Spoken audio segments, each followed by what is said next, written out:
Hola. Aló. Hola, ¿se escucha?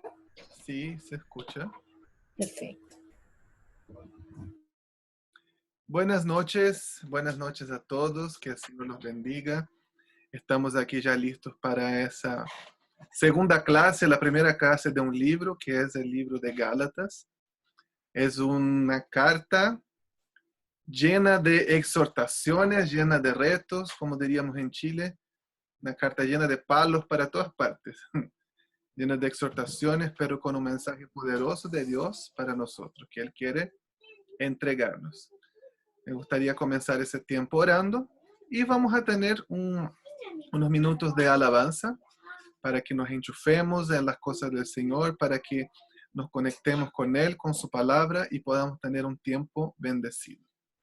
Señor, muchas gracias por esta tarde, noche, muchas gracias por cada uno que está conectado ahí, por lo que tú estás haciendo en nuestras vidas, Señor, y por todo el mensaje poderoso que tú nos quieres dar a través de este libro de Gálatas. Que sea una bendición a nuestros corazones. Prepara nuestro corazón, que sea tierra fértil para la palabra que tú quieres sembrar en nuestras vidas. Te damos muchas gracias, Señor, en el nombre de Jesús. Amén. Amén. Ya dejamos con nuestros amigos Bárbara y Frank, que suelen bendecirnos mucho con la alabanza, el don que el Señor les ha entregado.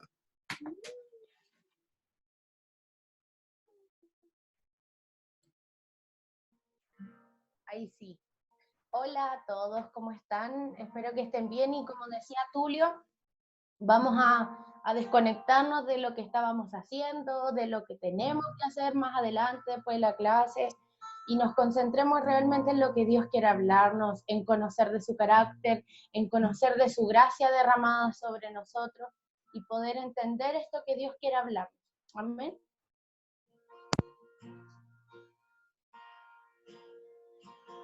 Quiero conocerte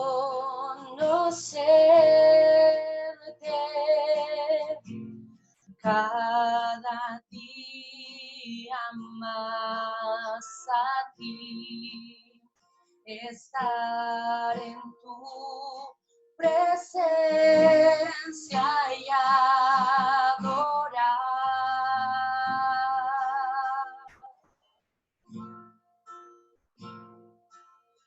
Revélanos tu gloria, deseamos ir mucho más en ti, queremos tu presencia, Jesús.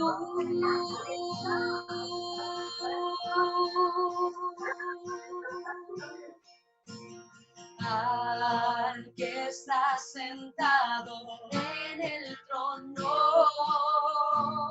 al que vive para siempre y siempre, sea la gloria, sea la honra y el poder, sea la gloria, sea la honra y el poder al que está sentado. Al que está sentado en el trono, al que vive para siempre y siempre, sea la gloria, sea la honra y el poder, sea la gloria, sea la honra y el poder. Tú eres santo, santo, santo, santo, santo eres tú. Tú eres santo, santo, santo, santo, santo eres tú. Eres santo, eres santo, santo, santo, santo, santo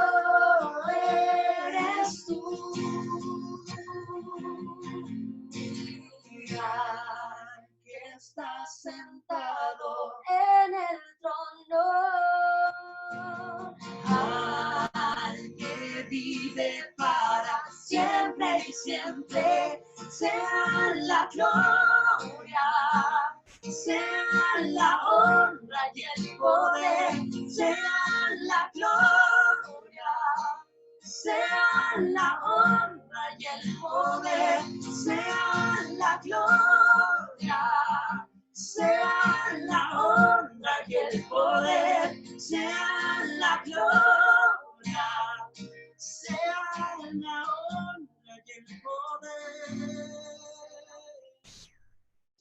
Sí, Señor. Sí, Señor, ese es nuestro anhelo, conocerte a ti, Señor. Conocer tu persona, Señor, conocer aquellos propósitos perfectos que tienes para nosotros. Queremos conocer tu corazón, estar tan cerca de ti, Señor, y poder saber qué es lo que tú deseas, Señor. Te adoramos, Señor. Señor, y todo nuestro sentido, Señor, en esta hora se direccionan a lo que tú tienes para nosotros, Señor.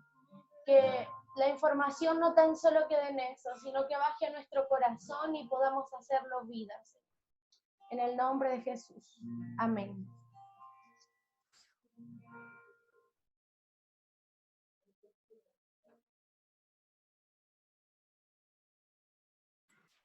Muchas gracias, Bárbara. Muchas gracias, Frank. Son nuestros grandes amigos. La Bárbara nos dijo, pero Frank es su esposo. Y mañana está de cumpleaños, así que bendecimos a Frank. Mañana va a cumplir 35 años. No, mentira. 24. Bueno, así que bendecimos. Muchas gracias por bendecirnos con el don que el Señor les ha entregado, que es la alabanza y la adoración. Bueno, veamos un poco sobre el libro de Gálatas. Vamos a entrar ya en nuestro tema, que es la epístola de Gálatas. Cuando nosotros planificamos comenzar la escuela, planificamos ese tiempo, yo pensé no en poner el libro de Efesios. Me decían, el libro de Efesios es un libro que habla bastante sobre nuestra identidad, habla sobre cómo nosotros somos, quiénes somos en Jesús. Yo creo que es muy bueno, ¿no? Siempre necesitamos recordar quiénes somos en Cristo. Y pensaba bastante en eso y ya vamos a poner el libro de Efesios. Y un día estaba conversando con Daniela, mi esposa, y dijo, ¿por qué nosotros no vemos Gálatas? Es un mensaje tan poderoso, es un mensaje que habla de la gracia, habla sobre la obra de Jesús y cómo es importante, cómo nos hace falta aprender de la gracia, ¿cierto? Bueno, no sé usted, a mí me hace mucha falta aprender de la gracia y vivir la gracia. Y yo creo que es un gran desafío para cada uno de nosotros, poder vivir en la gracia de Dios, poder aprender de Él, poder vivir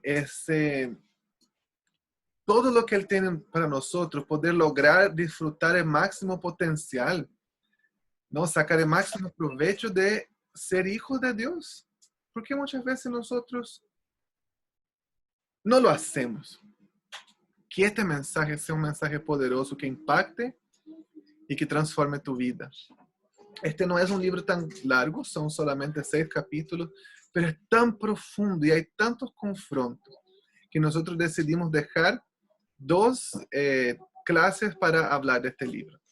Que el Señor pueda trabajar en nuestras vidas y que la gracia pueda penetrar nuestros corazones, que la gracia pueda ir profundo, que la gracia pueda llegar a lo más profundo de nuestro ser, produciendo una transformación. Amén. Espero que haya sido todo bien con su proceso de trabajo, con los primeros 4 videos sobre cómo estudiar la Biblia. Espero que los videos que yo grabé sobre la plataforma SourceView, sobre el canal de YouTube, sobre cómo hacer el proceso de observación hayan sido útiles, pueden haber tenido un buen tiempo de lectura y también un buen tiempo de meditación, de trabajo, preparándonos para este momento, que es la clase que vamos a ver ahora. Les quiero preguntar, reflexionen un poco, ¿no? Al leer este libro, ¿qué impresión te da?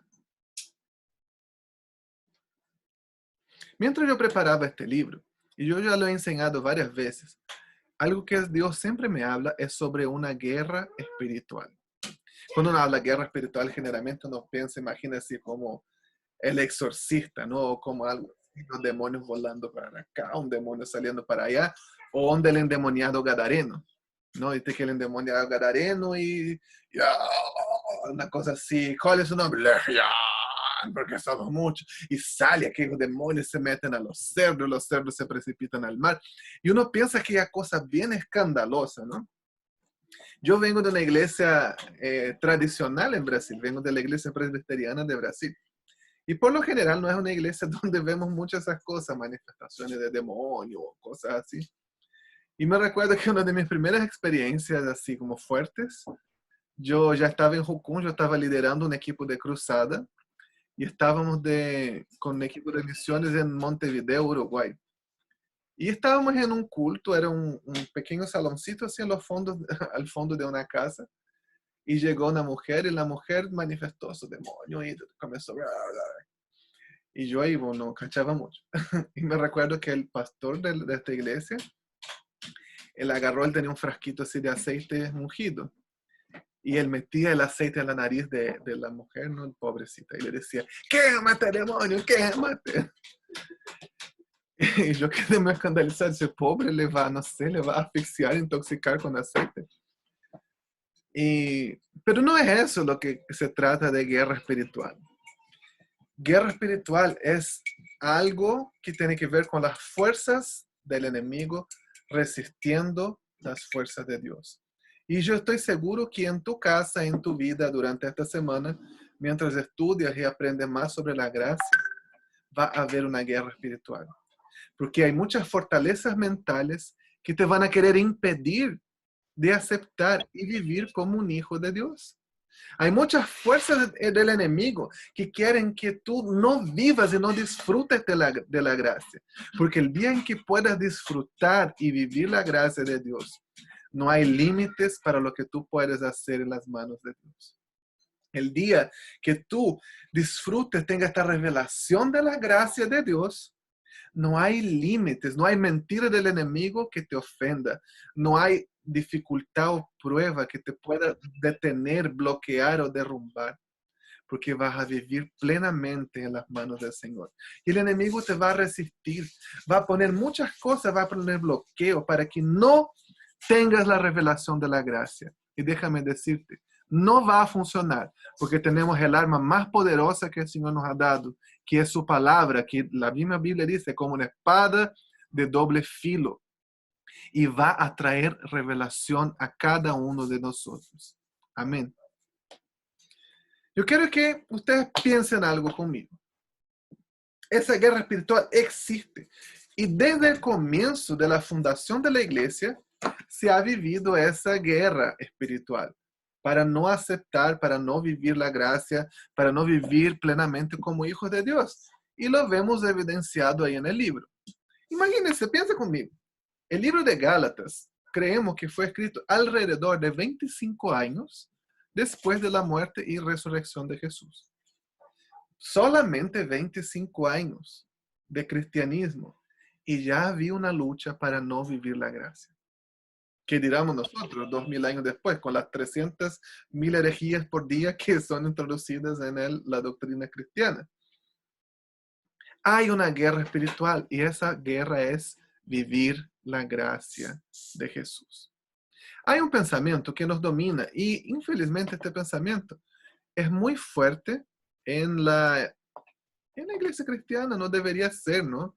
Nosotros no deberíamos vivir de esta manera. Pero hay un pensamiento muy fuerte en nuestras iglesias que nos hace pensar así. Les voy aquí a mostrar mi pantalla.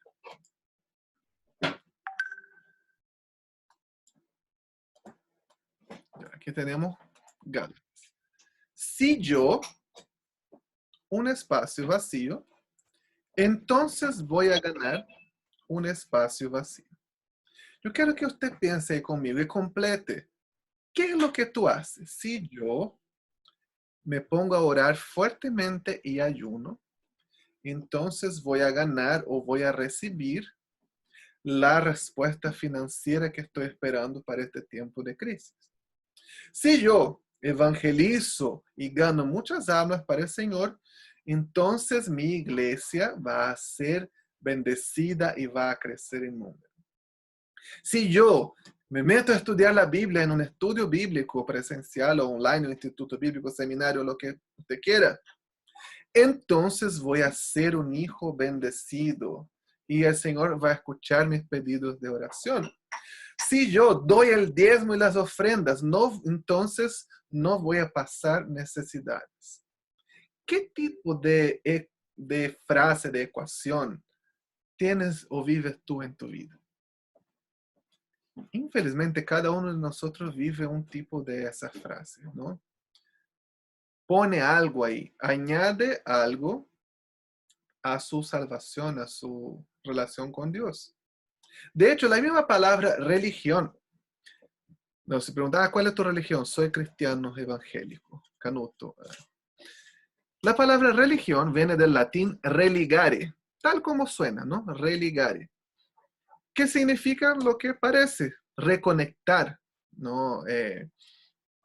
Es el intento del hombre reconectarse con Dios. Aquello que fue roto en el huerto del Edén. El intento del hombre reconectarse, entonces eso es lo que es la religión. Y la cosmovisión de este mundo dice que yo tengo que hacer algo. Y si nosotros estudiamos la mayoría de las religiones, tú tienes que hacer algo durante toda tu vida y tú nunca vas a saber si lograste tu objetivo, si fuiste aceptado, sino hasta el día que te mueras enfrentes del juicio. ¡Qué cosa más desesperanzadora y terrible! El Señor me libre de eso. Pero no es así. Uno ve, pensemos por ejemplo en los budistas. Ellos pasan horas y horas en el frío, en el calor, meditando en aquella posición que me duele la rodilla si yo hago así, con la pierna cruzada, tratando de alcanzar un nivel espiritual más alto, pero no saben si van a lograr hasta el día que se mueren. O el hinduismo, que ellos mueren y van reencarnando, ¿no? Si fueron mejores van a reencarnarse en una vida mejor, si no van en una vida peor, hasta que un día logren librarse del sistema de carnes y de reencarnaciones, pero no saben hasta que se mueren. ¡Qué cosa más terrible! Y nosotros adoptamos esto. Y yo digo, si yo hago algo, entonces yo voy a ganar. Viste que a veces nosotros pensamos así. ¿No es cierto? ¿O soy solo yo que pienso así? Yo tengo una petición, no sé, necesito pagar la cuenta de luz, de agua, y no me alcanza la plata para eso. Entonces yo voy a orar, necesito 60,000 pesos. Voy a orar todos los días, oro, Señor, provee, tú eres el proveedor, amén, Señor. Ahora es algo más difícil, no sé, se me echó a perder el auto. Me sale 250,000 pesos el arreglo. No, tengo que hacer una campaña de oración. Me voy a levantar en la madrugada a orar. No es suficiente más solamente con orar, sino que yo tengo que levantarme en la madrugada para orar, porque como que, Dios va a valorar mi esfuerzo, ¿no? Fue un poco más, no solamente oré así antes de dormir, no, yo levanté de madrugada, fue más. Ahora de repente, no sé, pasó algo, yo tengo que cambiar todo el techo de mi casa, me sale 1,5 millones. No, ese tipo de desafíos solo se vence con ayuno y oración. Y yo voy a ayunar. Y a veces hay gente que piensa que el ayuno es una herramienta de intercambio espiritual o de convencimiento espiritual. No, si yo ayuno, Dios me va a escuchar más, me va a pescar más, va a tener más resultados. Yo estoy seguro que quizás en algún momento de su vida usted pensó así, si es que no lo piensa todavía. Y no debiera ser así, ¿cierto? A veces uno piensa que el ayuno es por causa de Dios. Yo voy a ayunar porque así Dios me va a escuchar. El ayuno no es por Dios. Dios me va a escuchar si yo ayuno, si yo no ayuno, si yo como mucho, si yo como poco, si yo no como. El ayuno no es por causa de Dios, no es para doblegar la mano de Dios. El ayuno es por causa de mí. Por la dureza de mi corazón es el ayuno. No es por causa de Dios. Es para que yo pueda concentrarme, para que yo pueda estar serio en buscar a Dios, para que me abstenga de alimentarme físicamente, para alimentarme espiritualmente. No es por Dios, es por mí. Si yo pienso de esta manera es porque yo no estoy viviendo la gracia. En todas las religiones del mundo uno tiene que merecer la salvación. Pero según lo que nosotros leemos aquí en el libro, yo no necesito merecer la salvación.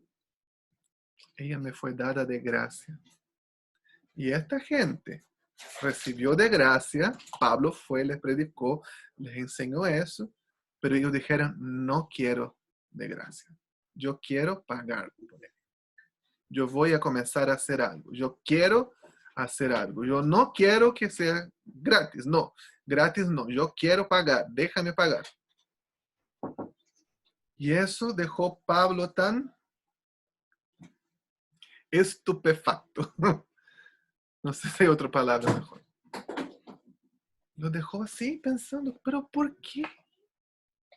Si tienen esa mentalidad no debería existir en el cristianismo, pero infelizmente hay, ¿cierto? ¿Cuántas veces nosotros queremos mover las manos de Dios a través de ayuno, de campañas, de eso? No deberíamos pensar ni ver de esta manera. Y yo quiero, y ojalá mi objetivo aquí a lo largo de esta clase, ustedes puedan cambiar este pensamiento.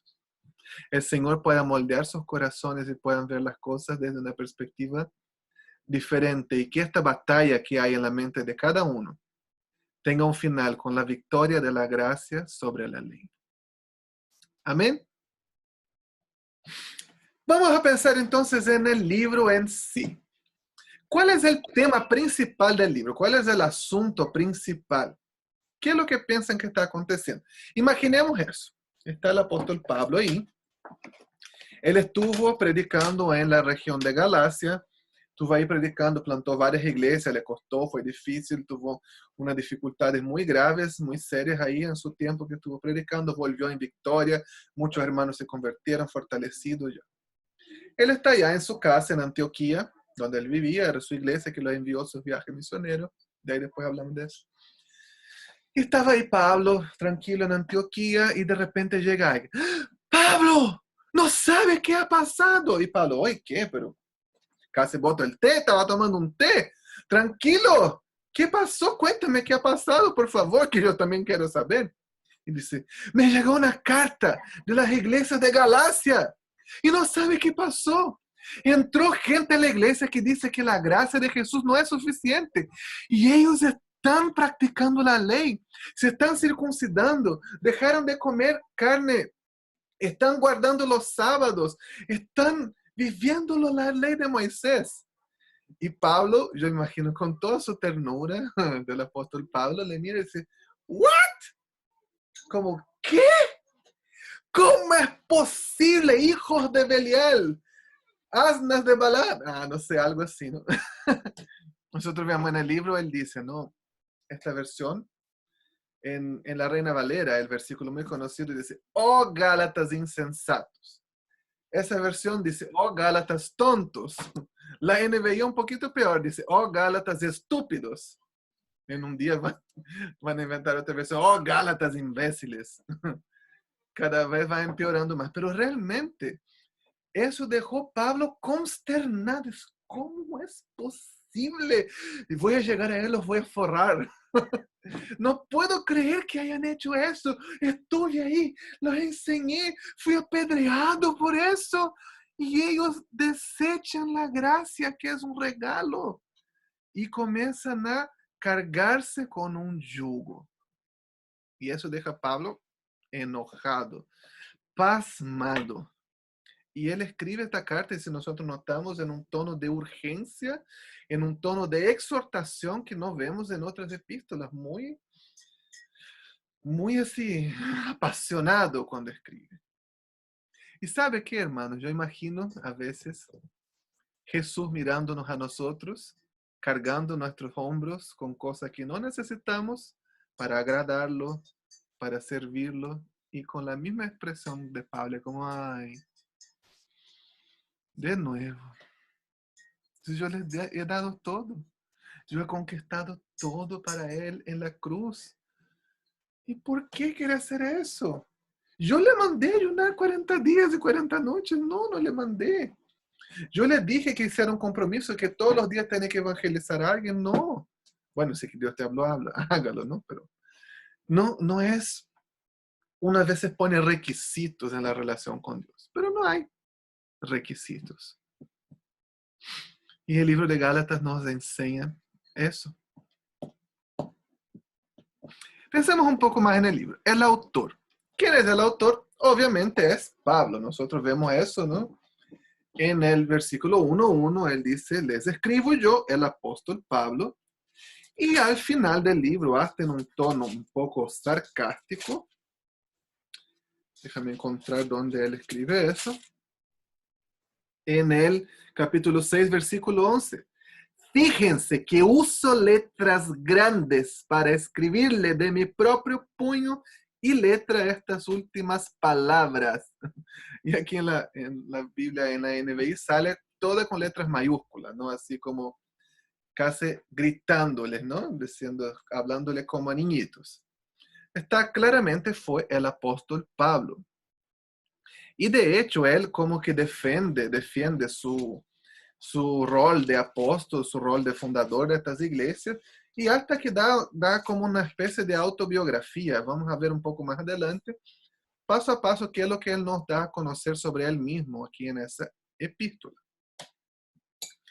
El destinatario son las iglesias de Galacia. Eso también vemos aquí en el versículo 2. Todos los hermanos de este lugar se unen a mí para enviar esta carta que escribo a las iglesias de Galacia. O sea, no era una iglesia como en la mayoría de sus epístolas. Eran varias iglesias. Eso hace que no sea una carta, es una epístola circular.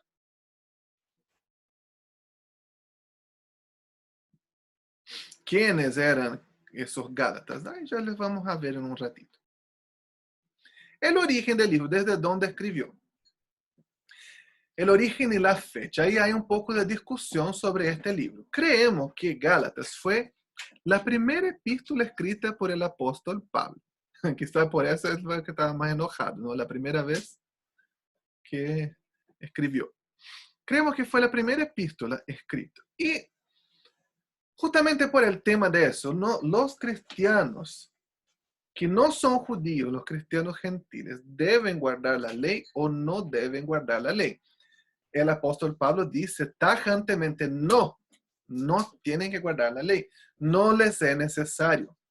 Era un fardo demasiado pesado para los judíos, no es algo que necesitan hacer ahora. Pero eso fue una gran discusión en la iglesia. Nosotros vemos eso en el libro de Hechos. Se menciona, ¿no?, de los primeros creyentes que no fueron judíos, que fueron samaritanos.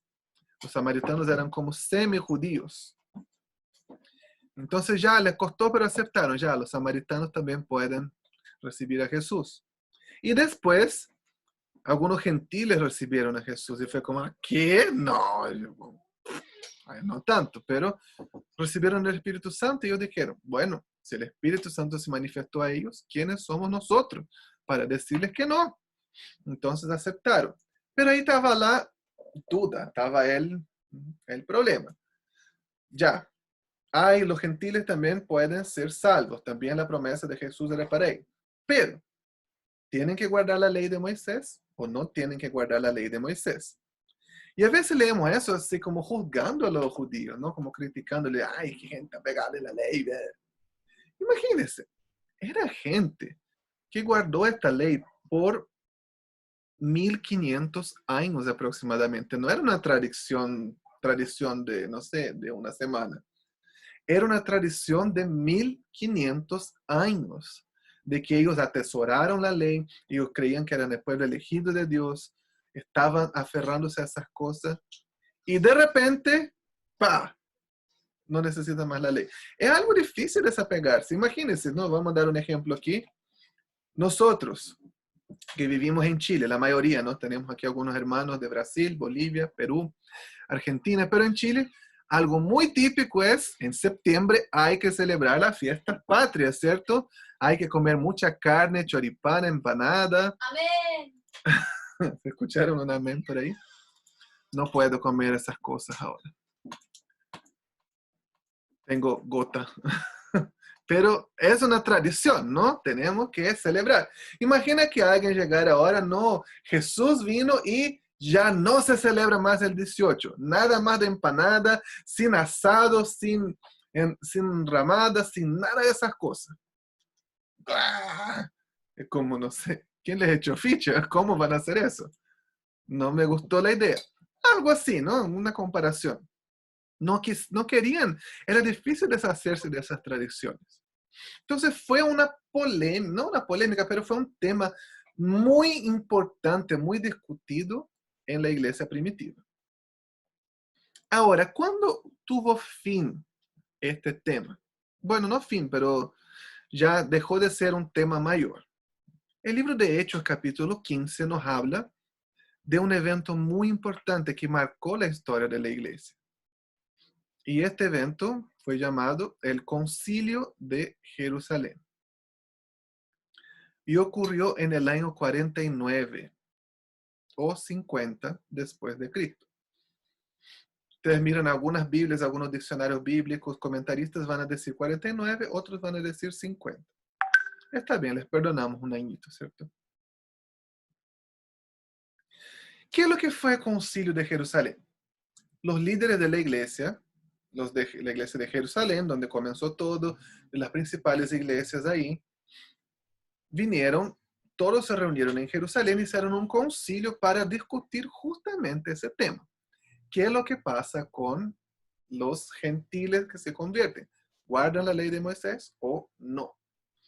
Y la primera iglesia, si vamos a leyendo ahí el capítulo, el libro de Hechos, un poquito antes, en el capítulo 11, 12, por ahí, vemos que surgió una gran iglesia, una de las mayores, más grandes de este tiempo, que era la iglesia de Antioquía. Esta fue la primera iglesia multiétnica, la primera iglesia de mayoría gentil. La primera iglesia que hubo más cristianos gentiles que cristianos judíos. ¿Y quiénes eran miembros de esta iglesia? Entre otros, Pablo y Bernabé. Y ellos asistieron al Concilio de Jerusalén y fueron parte de esa decisión, fueron parte de esta conversación. Y en Hechos capítulo 15 nos dice que el resultado del Concilio de Jerusalén, ¿cuál fue? Leamos mejor para no dejar duda, ¿no? Para que no piensen, ay, Tulio está inventando. Hechos capítulo 15, versículo 23. No, el resultado fue lo siguiente.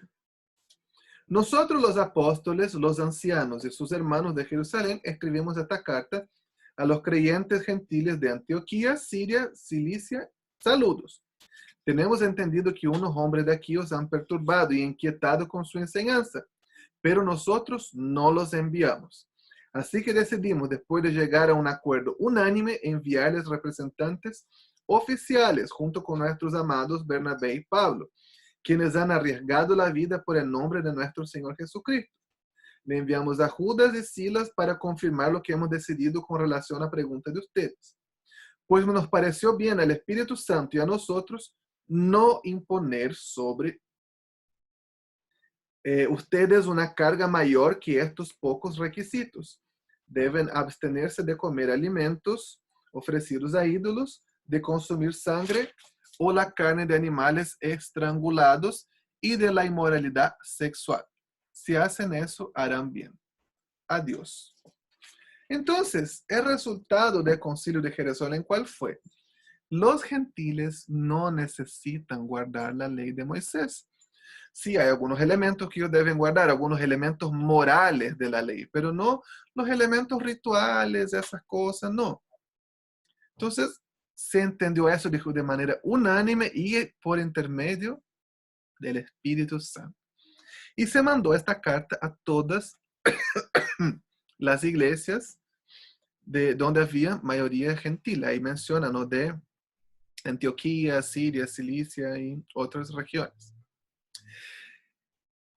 Ahora, ¿cuándo se escribió esta epístola? ¿Antes del Concilio de Jerusalén o después? Hay algunos comentaristas, algunos que dicen, algunos teólogos, que dicen que Gálatas tuvo lugar después del Concilio de Jerusalén. Y que la mención de Pablo ahí en el capítulo 2, del 1 al 10, cuando él dice, pasados 14 años, subí a Jerusalén con Bernabé, llevé a Tito conmigo, ¿verdad? Que eso es el relato del Concilio de Jerusalén. Pero en ningún momento Pablo menciona, ¿no? Cuando estuve en el Concilio de Jerusalén, se decidió que no es necesario guardar la ley. Pero algunos entienden de esta manera. Si fuera ese el caso, ¿no? Esa epístola tendría que haber sido escrito durante el segundo viaje misionero de Pablo, probablemente en Corinto, que fue el lugar donde él pasó más tiempo en su segundo viaje.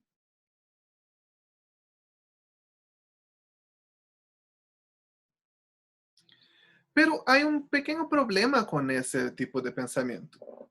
¿Qué piensan ustedes si fueras tú escribiendo esta carta y el Concilio de Jerusalén mandó una carta formal, como que puso un punto final a este asunto de la ley, ¿no? Que los gentiles no necesitan guardar la ley?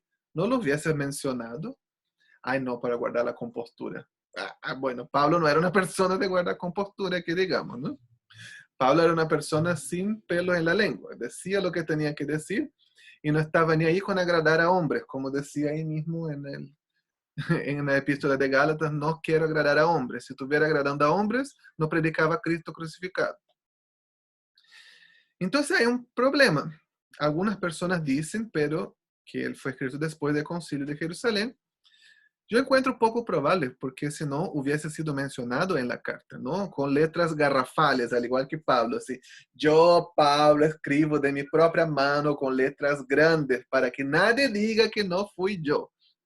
Y hubiese escrito, yo, Pablo, estuve en Jerusalén junto con Santiago, Juan, Pedro y el Espíritu Santo. ¿Lo conocen? Sí, muy bien. Dijeron que no hay que guardar la ley. Me imagino que Pablo hubiese hecho algo así. No lo mencionó, lo que lleva a que la mayoría de los estudiosos estén de acuerdo que este libro fue escrito antes del Concilio de Jerusalén. O sea, entre los años 47 al 50 aproximadamente. Recuerda que el Concilio de Jerusalén pudo haber sido en el 49 o en el 50. Lo que yo también encuentro que es mucho más probable. Porque seguramente Pablo hubiese mencionado el Concilio de Jerusalén en la epístola si hubiese sido posterior a eso.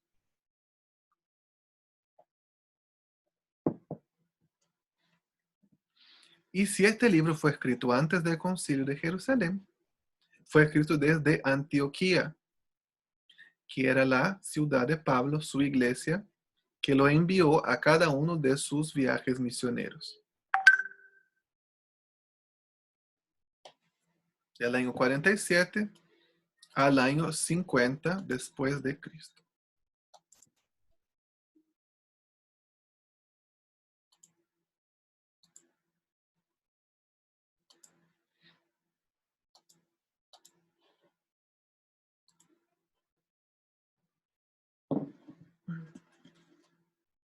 Siendo así, la primera epístola del apóstol Pablo.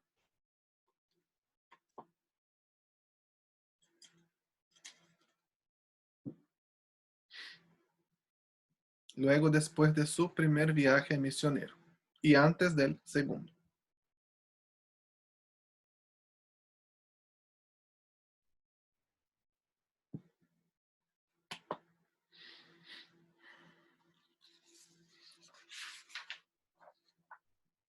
¿Cuál es el estilo literario de este libro? El género literario es una epístola.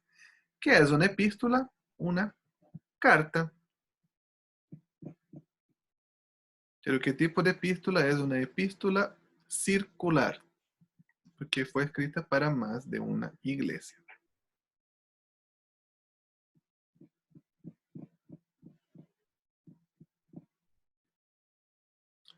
Ahora, pensemos un poco en los Gálatas. ¿Quiénes son los Gálatas? Es importante saber, ¿no?, quiénes son ellos para poder entender qué es lo que sucedía. Y recuérdense, un buen trasfondo histórico nos va a aportar para hacer una interpretación correcta. Sin un buen trasfondo histórico podemos hacer una mala interpretación. Y estoy seguro de que no quieren hacer una mala interpretación, ¿cierto? Los Gálatas, ¿quiénes eran?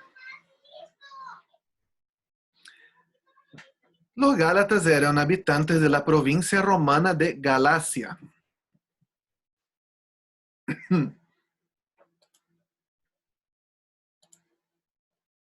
El Imperio Romano era muy grande, ¿no? Dominó toda la parte centro-sur de Europa, la parte occidental del Medio Oriente y la parte norte de África, todo alrededor del mar Mediterráneo. Aquí tenemos un mapa del Imperio Romano. Entonces ustedes ven que él llegó a dominar todo alrededor del mar Mediterráneo. Aquí en Roma estaba la capital. Sus ciudades principales eran Corinto, aquí, Éfeso, Antioquía, Alejandría. Eran de sus ciudades más grandes. Habían otras ciudades importantes también, ¿no? Pero esas eran de entre las más importantes. Entonces el Imperio Romano dominó todo eso. Y había una provincia, si ustedes ven aquí, que se llamaba Galacia. Ese es un mapa, pero no es un mapa perfecto, ¿no? Ustedes pueden encontrar algunas diferencias. Entenderíamos que hace muchos años terminó el Imperio Romano. Los mapas en este tiempo no eran muy bien definidos, entonces no es un mapa exacto, pero nos da para tener bastante idea, ¿no? Entonces Galacia era una provincia romana que estaba en la parte central de lo que hoy día es Turquía. Bueno, un detalle que está aquí en este mapa, ven que en rosado dice provincias senatoriales y en verde provincias imperiales. No hay mucha diferencia entre ellos, solamente que las provincias senatoriales eran gobernadas por procónsules y las provincias imperiales por procuradores.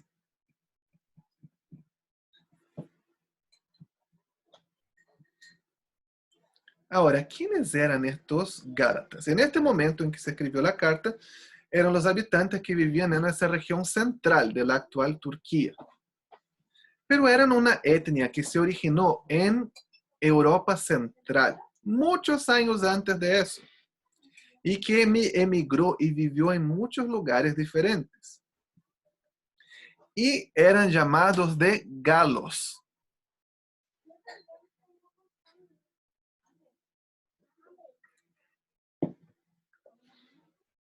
¿Quiénes eran estos galos? Hay un dibujito, ¿no? Un monito animado antiguo que retrataba a ellos, a los galos. Quizás algunos los conozcan, son bien antiguos, ¿ya? Son más, no pueden decir que son de mi tiempo, son de antes de mi tiempo. Pero es conocido que se llamaba Asterix y Obelix. Hasta que agarré un video para mostrarles un poquito de los galos, quiénes eran ellos. Aquí voy a mostrar el video.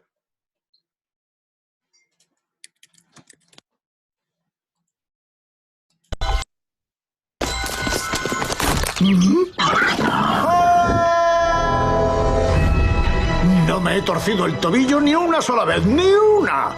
Ya no debo ser el único que conozca la fórmula de la poción mágica. ¿Qué?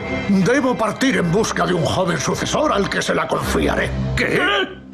¡Qué desastre, Obelix! A saber qué pasará si la fórmula de la poción mágica cae en malas manos. Panoramix. ¿Tenemos a mano una lista de los jóvenes druidas galos más cotizados? Creo que tenemos unas fichitas. ¿Unas fichitas? ¡Fichitas caseras! ¡Molonas, súper molonas! Aquí están los malillos. Son incapaces de hacer ni una sopita de cebolla. Aquí están los mantas, que solo hacen 2 o 3 trucos. Me llaman Magnetics. Y aquí los superbuenos. No seas tan choleta, chaval.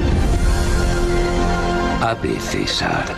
Conseguiré esa poción. ¿La poción de los chiflados? Por tu tatis, ¿qué es esta jugarreta? Esta noche será el fin de la aldea de esos salvajes bigotudos. El fin de Asterix. Esto lo meto aquí. ¿Ahora vas de druida o qué? No será más difícil que ser pescadero. ¡A la carga! ¡Vamos, Obelix, rápido!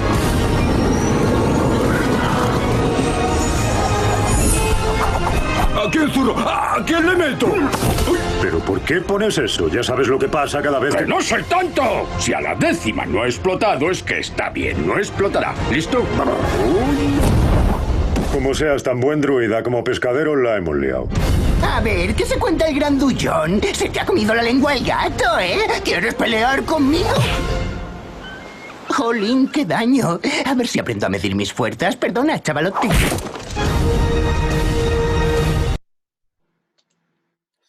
Bueno, aquí un poquito, un dibujito. Hicieron una versión moderna, no es el tráiler de la película. Pero lo encontré muy interesante porque muestra bastante de las características de los galos. La palabra latina para ellos, para definir a este pueblo, es galos. Ellos habitaban en la región de lo que actualmente es Francia, Bélgica, la parte sur de Alemania y Austria, originalmente. Y fueron expandiéndose, emigrando y logrando conquistar varios otros territorios. Y la palabra griega para ellos era celta. Esa quizás les suena un poco más, ¿no? El pueblo celta fue quien después emigró a las Islas Británicas, en lo que es Inglaterra, actualmente Reino Unido, ¿no? Inglaterra e Irlanda. Y son más conocidos los celtas por venir de Irlanda, por la emigración a Estados Unidos, a América. Pero ese era el mismo pueblo. Ellos habitaron originalmente en Europa Central, ahí en lo que es Francia, Austria. Emigraron al norte, a las Islas Británicas, también emigraron al sur, llegando hasta la provincia, lo que después se organizó como la provincia romana de Galacia. Y los celtas o los galos, ahí viste que él menciona, ¿no? Eso de la poción mágica, y menciona a los druidas. Si nosotros estudiamos la historia de Halloween, la fiesta de Halloween se originó a través de este pueblo, de los druidas. Ellos tenían mucho misticismo, creían en magia, en superstición, en pócimas, en ese tipo de cosas, en magia, y muy supersticiosos. Hay aquí un otro mapa que también quiero mostrarles que muestra la ubicación de los galos en los diferentes lugares en la antigüedad. En que originalmente ellos estaban aquí, en Europa Central, norte de Italia, Austria, Francia, Bélgica y sur de Alemania. Emigraron también a Europa Oriental, a las Islas Británicas, hasta una parte de España, y aquí abajo tenemos, aquí dice Galati. Llegaron a lo que llegó a ser conocido como Galacia. Se cree que en el año 279 a.C., 20.000 galos cruzaron esa parte aquí donde actualmente es Estambul, el estrecho de Bósforo, y se establecieron en la región central de Turquía y habitaron ahí. Llegaron a tener un reino, no semi-autónomo, semi-independiente, hasta que fueron conquistados por los romanos y la región el reino antiguo de Galacia fue convertido o reorganizado en una provincia romana. Los galos que vivieron en Francia y en las Islas Británicas siguieron resistiendo a los emperadores romanos durante muchos años. Y de hecho, ese monito, Asterix y Obelix, fue creado por un escritor francés y retrata una aldea en Francia era como la última aldea de los galos que aún no había sido dominada por los romanos, que los estaba resistiendo. ¿Por qué? Porque tenían esa poción, ¿no?, mágica, y que les daba super fuerza y los ayudaba a resistir a los romanos. Entonces de eso se trata el monito, ¿no? Ellos hacen esa magia y con la super fuerza que les entrega, logran ahuyentar y resistir a la dominación romana. Hubo un autor de la antigüedad, era conocido como Caesar, un autor clásico. Caesar. Y él escribió un libro que se llamaba De Bello Gallico. Y en una cita de este libro, él dijo así: los galos son un pueblo supersticioso, dado a todo tipo de rituales de observación.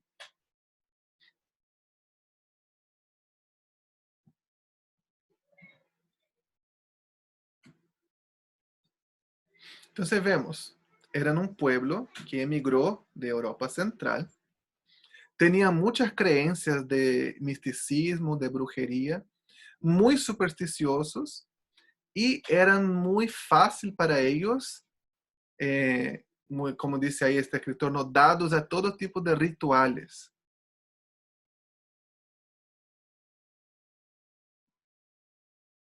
Y las principales ciudades gálatas fueron las 4 ciudades mencionadas en el libro de Hechos, de que Pablo estuvo compartiendo en su primer viaje, que era la ciudad de Antioquía de Psidia. Habían 2 Antioquías, la Antioquía de Pablo, la principal era Antioquía de Siria. Y en Galacia había una otra Antioquía que se llamaba Antioquía de Psidia. Listra, Derbe e Iconio.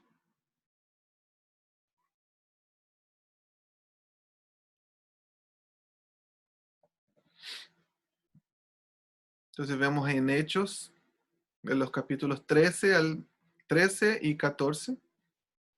Cuenta del primer viaje de Pablo, estuvo ahí en esta región. Las ciudades son Antioquía de Psidia, Listra, Derbe e Iconio. Algo interesante de la ciudad de Listra es que de ahí viene uno de sus más fieles seguidores, que llegó a ser como un hijo para él, Timoteo. Era natural de Listra. Se cree que se convirtió en el primer viaje misionero de Pablo, y en su segundo viaje misionero, cuando Pablo pasa por allá, se lo lleva y fue su compañero hasta el final de su vida, por más de 20 años. Entonces, ¿quiénes eran los gálatas? Eran gentiles con un trasfondo de misticismo religioso, inmoralidad sexual y superstición. Estaban bajo la influencia romana y también bajo la influencia del pensamiento lógico griego.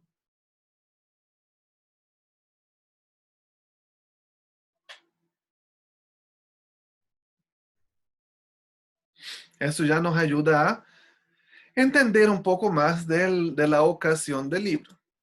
Veamos un poco las 4 ciudades principales que se mencionan, que probablemente fueron las 4 ciudades destinatarios de esta carta. La primera, Antioquía de Psidia,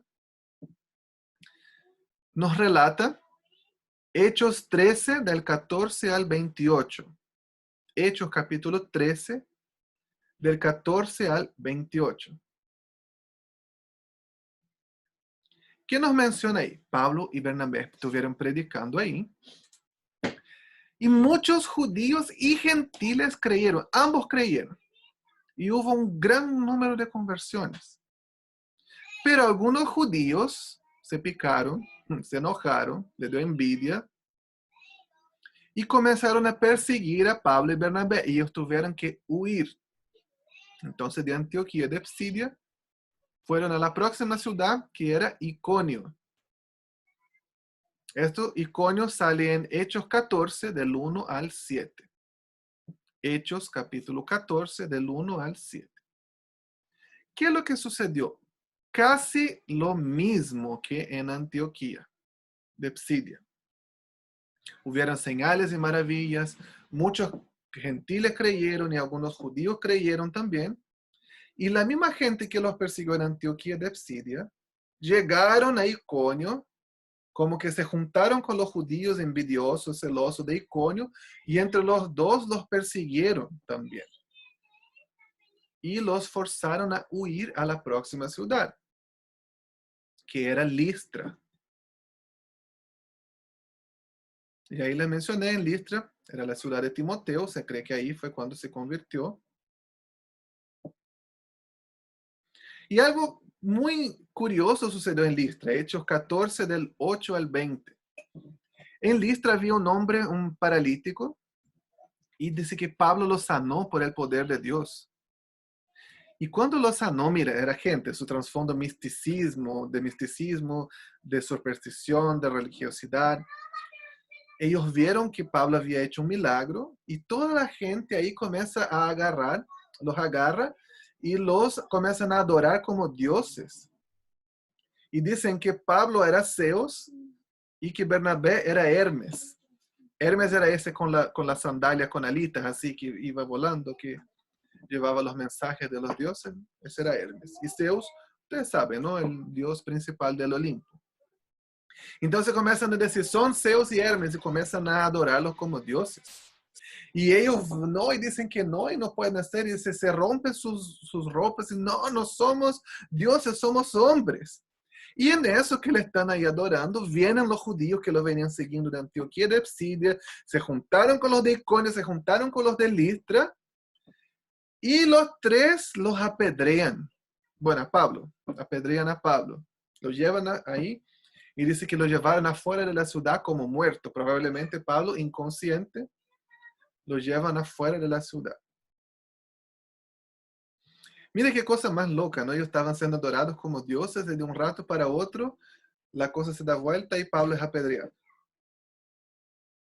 Pero dice que Pablo se levantó como si nada hubiese pasado. Nos sugiere que es algo milagroso también que Dios hizo. Porque cuando uno lee también que fue apedreado, uno piensa, ¿no? ¿Y quién fue apedreado? Y yo pensaba así, ¿no? Cuando yo era niño en la iglesia, decía, ay, lo apedrearon. Y yo imaginaba a la persona así en la calle y los que están alrededor tirándole piedras. Y yo pensaba, pero ¿por qué no se arranca? No sé si ya pensó, alguno de ustedes ya pensó de esta manera, ¿no? Como si fuera conmigo, yo corro. Porque voy a quedar aquí parado mientras dale que me tiran piedra. Pero no era así. ¿Cómo se apedreaba? A la persona que apedreaban le tiraban en un hoyo profundo, que cosa que la persona no podía salir. Y de arriba hacia abajo le tiraban piedras. Entonces la persona no tenía para dónde arrancarse. Y piedra, hasta que la persona moría. O una otra manera de apedrearse también, le inmovilizaban a la persona, le acostaban y le tiraban una piedra gigante sobre su pecho. Y la persona moría de un trauma torácico.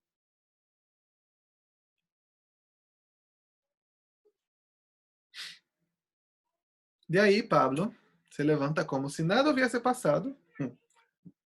Va a la próxima ciudad, que era la ciudad de Derbe. Dice que allá en Derbe proclamaron las buenas nuevas y hicieron muchos discípulos. Y de ahí él vuelve por el mismo camino de Derbe, vuelve a Listra, de Listra vuelve a Iconio, de Iconio a Antioquía, y de ahí regresa a su casa. ¿Cómo ven ustedes que fue el paso de Pablo por Galacia? No fue muy tranquilo, que digamos, ¿no? Fue bien turbulento, hubieron muchas dificultades, mucha persecución de los judíos, y pasaron por cosas difíciles. Pablo fue apedreado.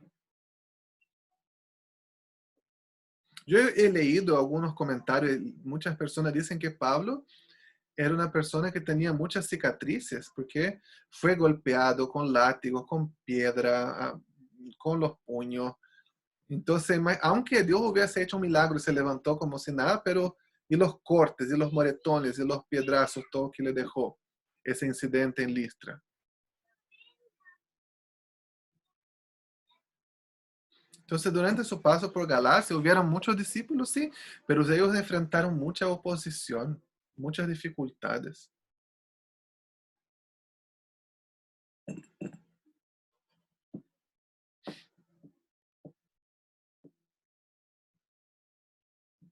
Ahora veamos un poco cómo fue este viaje de Pablo.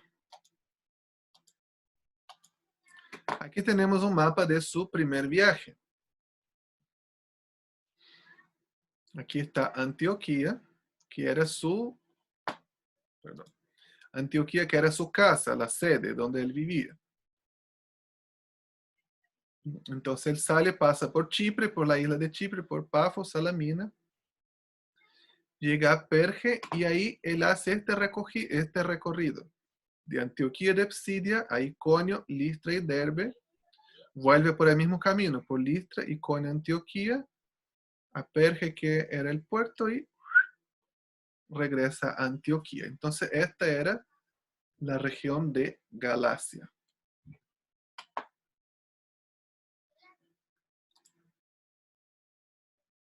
Ahora, hablemos un poco más sobre Pablo. Quizás muchos de ustedes aquí conocen más sobre Pablo, ¿no? Sobre quién era él. Pero veamos un poco más sobre él. Y él en este libro, él nos cuenta mucho sobre sí mismo. Él da como casi una autobiografía. Veamos qué es lo que él nos dice sobre él mismo y comparando eso con lo que el libro de Hechos nos dice. Alguien ahí que me diga, por favor. O alguien ahí que el Espíritu Santo le incomode. Ahora, estás incomodado para hablar. Ah, broma. Me diga, ¿qué es lo que tú sabes del apóstol Pablo? ¿Cuál es su origen? Alguien que me diga el origen de Pablo.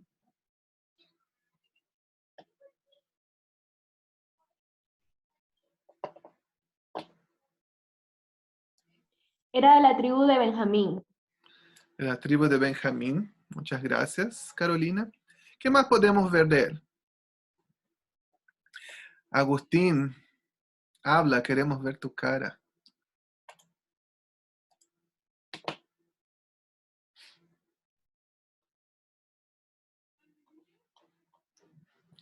Mira, la gente está tímida. Dice que era de Tarso, era fariseo. ¿Y cuál era su nombre? Saulo. Saulo, muchas gracias. Su nombre era Saulo. Todos le conocían como Saulo de Tarso. ¿Quién era él? El libro de Hechos nos menciona algunas cosas. Él aparece por primera vez en Hechos capítulo 8 con la muerte de Esteban. Cuando apedrean a Esteban, dicen que dejaron el manto de Esteban, cayó sobre los pies de Saulo. En sus epístolas y en el libro de Hechos menciona algunas cosas. Él era fariseo. ¿Qué significa eso? Era de una ideología política judía muy conservadora y muy estricta, extremadamente aferrados a la ley mosaica. Él era natural de Tarso. Tarso era una ciudad muy importante en Cilicia.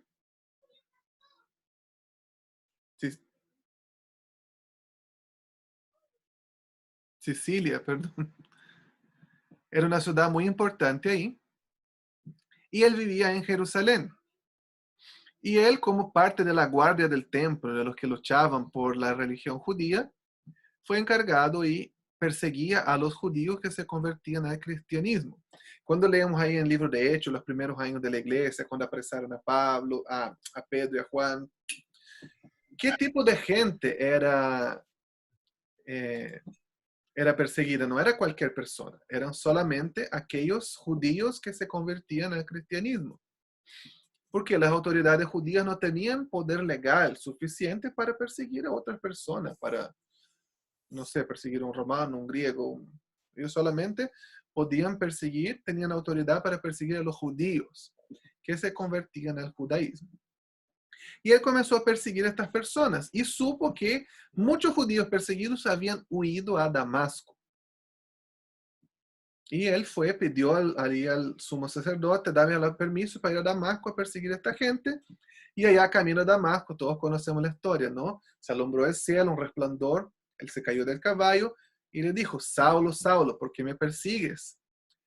Y ahí dice, ¿quién eres? Yo soy Jesús, a quien tú persigues. Dura cosa contra el aguijón. Quedó ciego, estuvo ahí en la ciudad de Damasco hasta que Ananías fue a orar por él. Él recibió de vuelta la vista, se convirtió y fue bautizado. Esas son cosas que nosotros vemos en el libro de Hechos. Yo tengo una tabla aquí de algunas otras cosas que el libro de Gálatas nos menciona. Tenemos aquí la comparación, ¿no? En Gálatas 1, 13 a 14, él cuenta que él era un perseguidor de la iglesia. Y esto también sale en Hechos 8:3 y Hechos 9 del 1 al 2. Y una fecha probable en el año 33 después de Cristo. Su conversión a camino a Damasco sale en Gálatas 1, 15 y 16. Yo les voy a mandar ese PowerPoint después, ¿ok? Así que tranquilos. No se me mueran ahí queriendo copiar todo. En Hechos 9 también se menciona eso del 3 al 22. Ahora, aquí en Gálatas, menciona algo que no sale en el libro de Hechos, que después de su conversión en Damasco, él estuvo un tiempo en Arabia. Sale en Gálatas 1:16. Cuando esto sucedió, no me apresuré a consultar con ningún humano, tampoco subí a Jerusalén para pedir consejo de los que eran apóstoles antes que yo. En cambio, me fui a la región de Arabia y después regresé a la ciudad de Damasco. Cuando leemos Hechos, da la impresión de que Pablo estuvo unos pocos días ahí en Damasco y luego se fue. Y no sé, no queda muy claro. Pero si leemos ahí en Gálatas, menciona que él estuvo mucho tiempo en Arabia y de ahí él volvió a Damasco. Y cuando él volvió a Damasco hubo un complot en contra de él. Sale ahí en Gálatas 1:17 y en Hechos 9. Esa historia conocida que lo querían matar en Damasco y él tuvo que bajarse. Los bajaron por una canasta, con una soga, por los muros de Damasco en el medio de la noche para que no lo encontrasen y no lo matasen. Y ahí tenemos, en el 1 del 18 al 20, menciona su primera visita a Jerusalén. Tuvo con Cefas, ¿quién era Cefas? Pedro, y Jacobo, que es Santiago. Sale mencionado en los dos libros. Y después de eso fue a su ciudad natal, que era Tarso. Sale en Gálatas 1, 22 al 24 y en Hechos 9, 30. Él hizo una segunda visita a Jerusalén, que es lo que sale en Gálatas 2 del 1 al 10, y es brevemente mencionado en Hechos 11. ¿Qué dice ahí refrigerio Judea? Porque hubo una hambruna en Judea y fue a Jerusalén a llevar una ofrenda, a llevar comida, provisiones. Y luego de ahí tendríamos su primer viaje misionero, que está relatado en Hechos capítulo 13 y 14. Y ese altercado que él tuvo con Pedro, ¿sabe que yo quería mucho ver esta escena? Yo mientras leía el libro, estudiando aquí para prepararse, hoy sabe que yo quería ver esta escena. Pedro así como disimulando, así como, oh, no comparto con gentiles. Y Pablo va y le saca en cara, a Pedro, ¿cachai? Delante de todos, así como, y tú siendo judío, come con los gentiles y ahora hace como que no los conoce. Y yo me imagino la cara de Pedro. Hoy yo quería ver esta escena. Eso no sale mencionado en el libro de Hechos, pero sí sale mencionado en Gálatas, que tuvo esta situación específica. Y de ahí tendríamos el Concilio de Jerusalén, que esto está en Hechos capítulo 15, en el año 50 aproximadamente, y esto sería la tercera visita de Pablo a Jerusalén después de su conversión. Esta tabla nos ayuda a entender un poco, ¿no?, la fecha del libro y la cronología de la vida de Pablo antes de comenzar sus viajes. Ahora vean conmigo. Él se convirtió en el año 33 después de Cristo. Y recién salió en su viaje en el año 47 después de Cristo. O sea, de que Pablo se convirtió hasta que él comienza su ministerio como misionero, plantando iglesias en diferentes lugares, se pasaron ¿cuántos años? 14 años aproximadamente. No comenzó inmediatamente. Y nosotros muchas veces somos inmediatistas, ¿no? El Señor nos habló algo, oh, yo quiero que tú hagas algo, yo tengo un sueño para ti. Y yo creo que mañana ya estoy abriendo iglesia, mañana ya estoy, no sé, con obras misioneras, ya tengo 100 convertidos. Y esperamos, no sé si soy solo yo así. Yo en mi propia vida tengo promesas de Dios, tengo sueños que el Señor me habló. Y estoy esperando hace algunos años que aún no se han cumplido. Y yo pienso que es ahora, que es mañana. Y no, han pasado años, hubo un proceso. Seguramente en esos años que Pablo estuvo allá en Tarso, haciendo su vida, él creció en su relacionamiento con el Señor. No creo que quedó ahí en Tarso descansando, ¿no? Él era un fabricante de tiendas. Seguramente estuvo ahí haciendo tiendas en Tarso, trabajando, hasta que Bernabé fue a Tarso y lo trajo para vivir en Antioquía y ser parte del liderazgo de la iglesia. Y estando en Antioquía, en Hechos capítulo 13, nos dice que el Espíritu Santo en un momento de oración dijo, me aparten a Saulo y a Bernabé a la obra que yo tengo para ellos. Y oraron, le impusieron las manos y váyanse.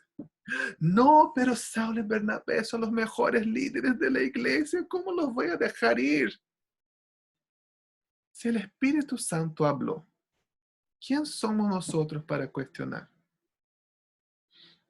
Y otra cosa, a veces nosotros creemos que mandamos así. ¿Quién es lo que nosotros vamos a mandar a la obra, a salir afuera, ¿no? A los refugiados, a hacer misiones, a conquistar el hermano que da más problema en la iglesia, ¿no? El jugosito de la iglesia. El que no se somete, a ese le voy a mandar a hacer misiones. No hay problema, si el Señor lo llamó, amén. Pero muchas veces nosotros pensamos así, ¿no? No quiero mandar, no, él tiene un cargo, oh, es mi mejor líder de jóvenes, es mi mejor músico. ¿Cómo los voy a mandar ir? No, que se quede aquí conmigo. ¿Cómo a veces vemos errado las cosas del Señor, ¿no? El reino de Dios. Pablo estuvo entonces muchos años antes de comenzar su ministerio, desconocido, piola, en Tarso, hasta que llegó a Antioquía y el Señor, el Espíritu Santo, los llamó por nombre y los apartó para su obra, para este ministerio itinerante de viajes.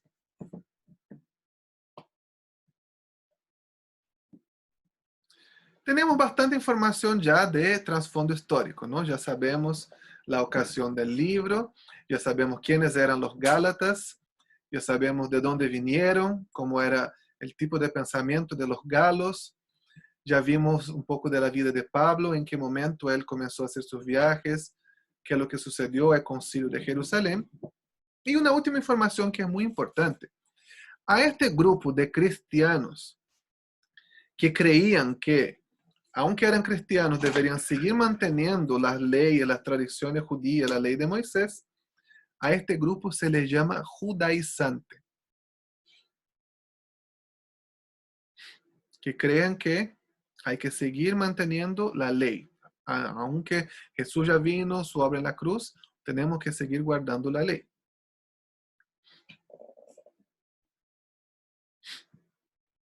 Aún después del concilio de Jerusalén, vemos que eso aún fue tema en algunas otras epístolas. Por ejemplo, en Romanos, también se menciona un poco eso de los judaizantes.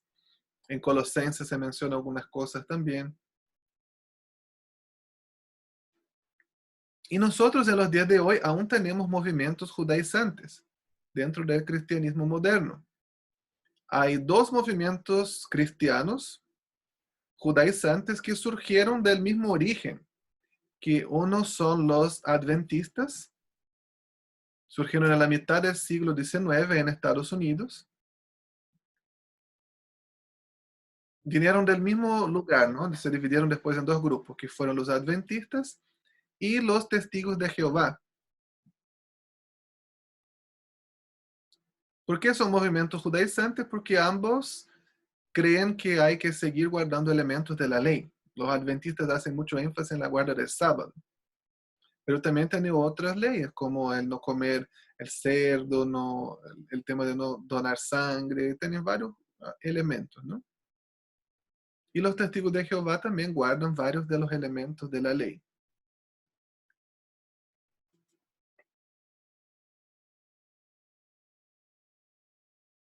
Tenemos ya bastante información y vamos a comenzar con algo de interpretación. ¿Cómo vamos a hacer? Nosotros nos vamos a dividir ahora en grupos y yo les voy a hacer una pregunta.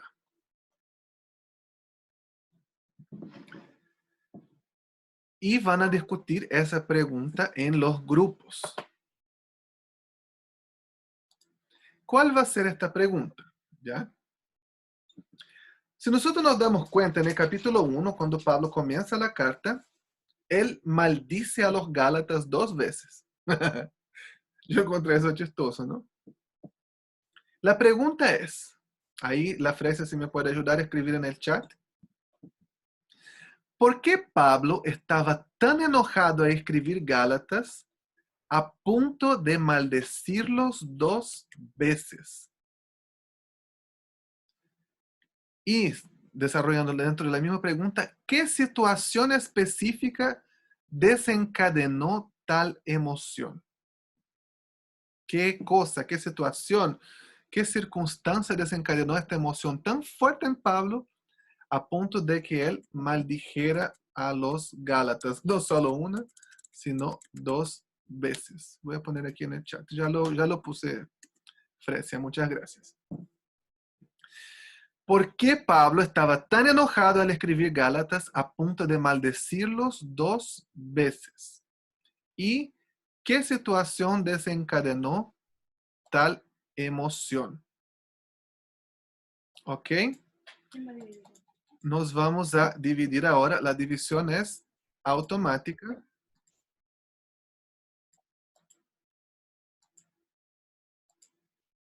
Y vamos a tener 5 minutos para hacerlo, ¿ok? Si ustedes tienen alguna duda, hay una opción ahí en el Zoom que pueden llamar al anfitrión que entre en la sala con ustedes para ayudarlo, o pueden mandar un mensaje también. ¿Ok? Tenemos 5 minutos para responder estas preguntas.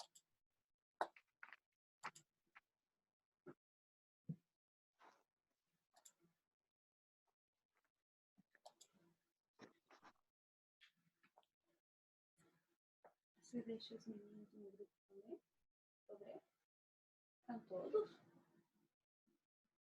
Ahí está.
Para que ya se vayan preparando, algunos que quieran de cada grupo para compartir sus respuestas.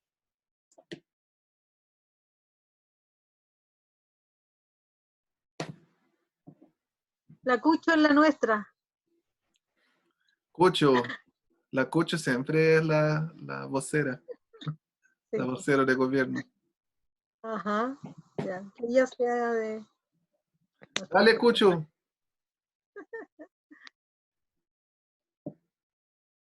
Ya, estaba diciendo que fue súper corto el tiempo, ni siquiera alcanzamos a las 2. Ya, nosotras vemos que Pablo estaba como enojado porque era como lo que llegamos a la conclusión era de que estaban obviando el sacrificio de Jesús.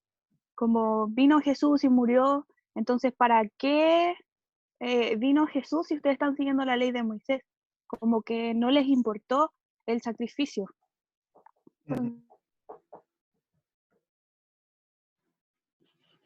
¿Te salió tu sonido, Cucho? Ahí sí. Y en la segunda, que fue como lo que alcanzamos a hablar, era por esto mismo, de que no le dieron la importancia de lo que significaba Jesús. Él ya les había hablado del Evangelio, ya les había dicho todo. Entonces, que lo estuvieran como omitiendo, fue como, wow. Y lo otro que pensaba, que ni siquiera llegamos como a llegar a una conclusión, era de que quizás como también era su primera carta, le salió todo su carácter, sus cosas de adentro y lo escribía nomás. En las otras ya vemos que está como más pausado y todo, pero aquí como que ya lo hizo con el corazón, con todo lo que sentía, así bien intenso. Bacán. Eso. Muchas gracias, amiga. ¿Otra persona que quieras compartir, por favor? Acá, Bárbara, mucho gusto Hola. a todos. Bueno, yo estaba en el grupo de Daffy Gabler. Nosotros pensábamos también, al igual que el de la Daniela, pensábamos que era ese celo de Pablo por el sacrificio del Señor, y además eso como principal, pero además también veíamos que cuando Pablo habla de que estaba sufriendo estos dolores de parto, lo vemos que su amor por los Gálatas era súper grande. Entonces él sabía que si ellos se dedicaban a cumplir la ley no iban a poder e iban a ser malditos, según lo mismo que decía la ley. Entonces creemos que están esas dos partes. Una era el celo de dejar en vano el sacrificio del Señor Jesucristo, y también el que ellos fuesen malditos por no poder cumplir la ley, porque él sabía que ellos no lo iban a poder hacer aunque lo quisieran intentar. Y en cuanto a la situación, una de las que hablamos fue la que está en el 4:17, cuando habla de estas personas que aparentemente hacían todo bien solo cuando estaba Pablo visitándolo. Pero él les decía, ¿por qué los escuchan a ellos? Como, no se guíen por ellos. Entonces creemos que podría haber sido una situación el que él viera que estas personas en el fondo estaban fingiendo y lo estaban llevando a perdición. Ok, muchas gracias. ¿Otra persona más? Yo, Claudia. Bueno, yo estaba en mi grupo con Rubén, Rocío, Gerson y Abrao, creo que se pronuncia. Y bueno, nosotros conversábamos y llegábamos a la conclusión de que Pablo, a quienes maldecían eran a las personas que comenzaron a predicar como esta nueva noticia que en realidad no era la real, sino que estaba como tergiversada. Y traía mentiras, y dentro de ellos también lo que incluía las leyes. Y me gustó mucho un comentario que hizo uno de mis compañeros, que fue que creemos que Pablo no podía entender cómo las personas, después de haber recibido a Cristo, querían volver a tener una vida en esclavitud. Y yo creo que eso fue lo que más le tiene que haber como indignado a Pablo. Ok, muchas gracias, Claudia. Se dice Abraham, así con la nariz. Los chilenos no saben decir. Así Abraham, me no. bueno, hay algunos sonidos de nuestro idioma que es con la nariz. Pero ya. Muchas gracias. Y una última persona que nos comparta.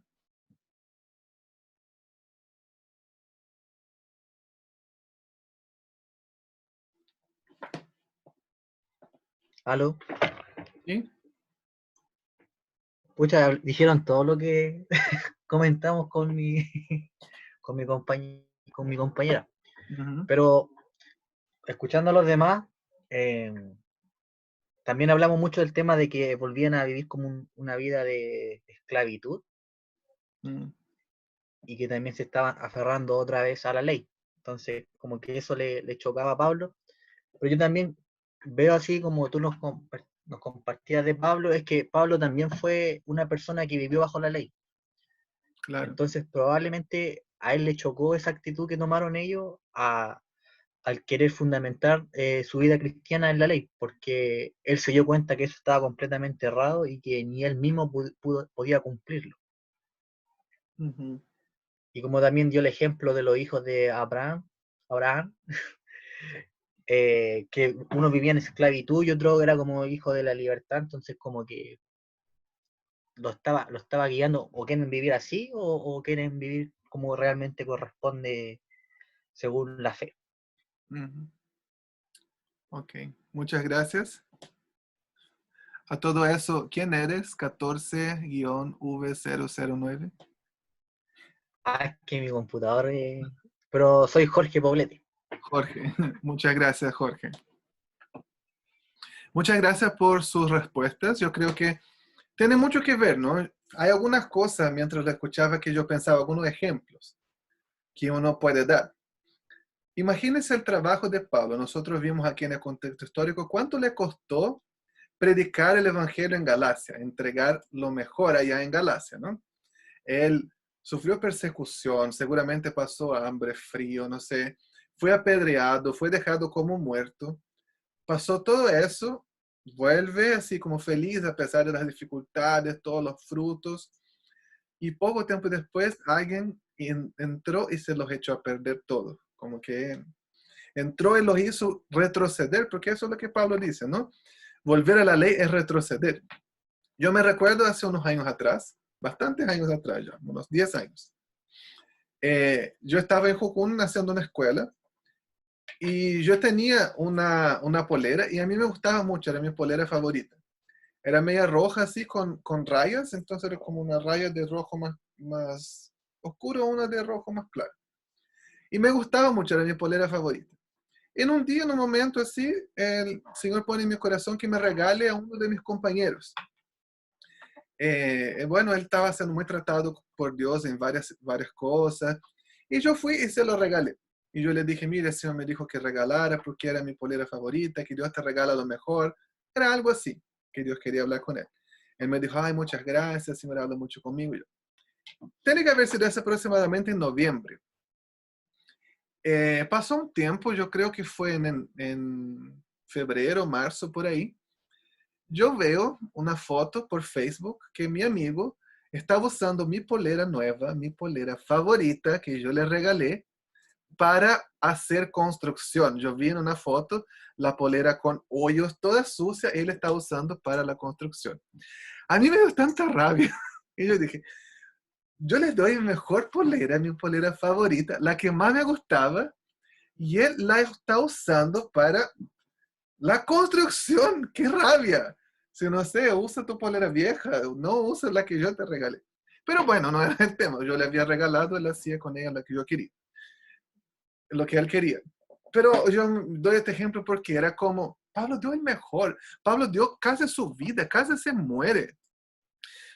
Luchó ahí y se esforzó tanto y para decir, oye, pero ni bien volví, todavía está mi olor allá y ustedes ya cayeron de la gracia. Y él usa esta palabra que es súper fuerte, ¿no? Han caído de la gracia. Es fuerte escuchar eso. ¿Cómo tan rápido? ¿Cómo alguien, es como, no sé, si Pablo fuera chileno, iba a decir, ¿cómo tan fácil le meten el dedo en la boca? ¿Cómo tan fácil los engañan? Y este sentimiento de frustración de Pablo. Y lo que alguien había dicho por ahí también, no me recuerdo ahora cuál de los que compartió, me parece que fue Jorge, que Pablo vivió este celo de la ley, ¿no? Él sabe cómo era una carga pesada. Y ahora Jesús les ofrece la salvación gratis. No tienen que hacer nada, solamente aceptar, pero ustedes están poniéndose un yugo pesado que jamás los va a poder justificar, jamás va a tener el mismo resultado que la gracia. Y eso lo enojó, lo molestó mucho. Es como, ¿cómo puede ser? ¿Cómo teniendo algo mejor? Ah, no quiero lo mejor, yo quiero lo peor, yo quiero lo más difícil, yo quiero lo más básico. No, qué difícil, qué frustrante para Pablo no haber visto eso. Y él escribe desafiándolos a vivir la verdadera gracia. Y algo interesante que me hace pensar, Y nosotros somos muy buenos para apelar a los personajes bíblicos. Seguramente ustedes pensaron, estoy seguro que sí, a los que tienen la cámara activada, aquí lo están mirando sus caras. Estoy seguro que ustedes pensaron, ¿no? Como, oye, este pueblo, ¿cómo pueden dejar la gracia? Lo pensaron, ¿no? Díganme la verdad, lo pensaron. ¿Cómo puede ser que dejen atrás la gracia para volver a la ley? ¿Cuántas veces tú has dejado atrás la gracia y has tratado de acercarse a Dios a través de lo que tú puedes hacer? Seguramente más de una, ¿no? Ya dimos varios ejemplos de eso al comienzo, a través de los ayunos, de las campañas de evangelismo, de los retiros. Y yo pienso que haciendo esas cosas, yo voy a agradar a Dios. Y una vez que yo agrado a Dios, Él me va a favorecer más. Una vez que Dios esté contento conmigo, me va a dar estrellitas, me va, no sé, me va a favorecer más que los otros. ¿Quién nunca ha hecho eso? ¿Quién nunca ha pensado de esta manera o tratado de relacionarse con Dios de esta manera? ¿Y cómo eso es destructivo, no es cierto? ¿Cómo es una carga pesada? ¿Ustedes en algún momento de su vida ya pensaron que el cristianismo era demasiado difícil? ¿Ya pensaron en desistir, en volver atrás? Todos nosotros ya hemos pensado en algún momento, ¿no? Yo soy misionero a tiempo completo hace 14 años. Yo entré a Jocum en febrero del año 2006. Y en esos 14 años he pasado tiempos maravillosos, de mucho gozo, pero también tiempos difíciles. Y en los tiempos difíciles, siempre uno, como que sale lo de adentro, no la ley que uno lleva adentro. ¿Y cuántas veces yo dije, Señor, ¿por qué? Yo podía estar trabajando, yo podía estar ganando plata, yo podía estar haciendo eso, pero estoy aquí derramando mi vida ante ti. Estoy siendo misionero, voluntario, renunciando a tener un sueldo, dependiendo de ti, viendo milagros, y tú me permites eso. Y cuando yo hago eso, es como que yo estoy diciendo a Dios, Dios, yo estoy trabajando para ti, yo renuncié a tener un sueldo, yo escogí vivir para ti, ¿para qué me favorezcas? Y entonces voy a ser bendecido. Y este pensamiento está tan impregnado, tan enraizado en nosotros y es tan difícil deshacerse de él. ¿Cuántas veces tú ya pensaste? Ya, seguro, confiéseme. Ya dijiste eso al Señor, no seguro, todo el mundo alguna vez ya dijo. Señor, yo podía estar yendo de carrete, podía estar fumando, podía tener, no sé, pololas, podía hacerlo, pero estoy aquí, yo voy a los cultos de los domingos, y tú me haces eso, o tú no me haces eso, y no me respondes. ¿Y dónde quedó la gracia? Yo estoy transando con el Señor, es como que yo hago algo y tú me das otro. Yo te rasco tu espalda y tú me rascas la mía. Es como... Y uno piensa que la relación con Dios es transaccional. Yo hago una cosa y Él hace otra y listo, estamos bien. Yo le doy mi amor y mi adoración y Él me da la bendición que yo estoy pidiendo. Eso está tan arraigado en nuestro corazón. Y yo encuentro tan bacán a alguien también ahí que cuando compartió su reflexión en grupo dijo, él menciona a las dos mujeres, ¿no? El hijo de la esclava y el hijo de la libre. Nosotros no somos hijos de la esclava. Y encuentro Pablo es un genio Pablo, así como, no sé, me respeto Pablo. ¿Por qué él utiliza este ejemplo? Abraham, el padre de la fe, no el que está aquí conectado. El padre de la fe, el que vio al Señor cara a cara, que hizo un pacto de sangre con el Señor, el que se relacionó con Él, intercedió para que no destruyera toda Sodoma. Este Abraham, ¿cachai? El Abraham. Es el padre de la fe. Todos los judíos dicen, somos hijos de Abraham. Él recibió la promesa, haré de ti una nación grande, te bendeciré. Es Abraham. Él utilizó este ejemplo, no utilizó a un pelagato, así, a un profeta menor, a alguien así de poca monta. No, él utilizó el ejemplo de Abraham y sus dos hijos. Y él dijo, el hijo de la esclava. Y esa versión queda tan clara en la NTV. Dice, ¿por qué? Ismael era el intento humano de tener descendencia. ¡Wow! Es la ley. es lo que yo pueda hacer, lo que yo pueda alcanzar con mi fuerza, que no tengo mucha, ¿no? Con mi brazo. Es lo que yo puedo lograr con mis ayunos, con mis oraciones, con mis contactos. Ese es el hijo de la esclava, el hijo de Agar, es el monte Sinaí, es lo que yo logro hacer. Eso es lo que representa Ismael, el hijo de la esclava. Y dice, pero nosotros no somos hijos de la esclava, somos hijos de la libre. ¿Qué es lo que significa Isaac? Es el hijo de la libre, es la estéril, la que no podía tener hijos, la que ya estaba vieja y que no tenía más la costumbre de las mujeres, que no le llegaba más su periodo, la que no ovulaba más, era infértil, no solamente porque toda su vida no tuvo, sino que por su edad ya no podría más engendrar hijos. Entonces, Isaac es el hijo del milagro, es lo que Dios puede hacer. Entonces, él hace este ejemplo tan genial y es como... Ismael representa lo que yo logro hacer con mis fuerzas, por eso él lo relaciona a la ley y dice que hijo de la esclava. Pero Isaac es el hijo del milagro, no es lo que el hombre pudo hacer, no es el fruto de una buena idea, no es Dios, mira, tú me prometiste un hijo, pero ¿sabe qué? Las tradiciones de nuestro tiempo dicen que si tú te acuestas con la esclava, Abraham, la esclava es mía, entonces va a ser legalmente mi hijo, entonces quizá eso es lo que Dios quiso decir, se conformó con eso, entonces ya es un buen plan, no, Abraham lo aceptó, listo, tengo un hijo, tengo un descendiente finalmente. Pero no era lo que Dios quería. Eso representa lo que ellos lograron hacer, como que ellos echaron una manito, una ayudita a Dios.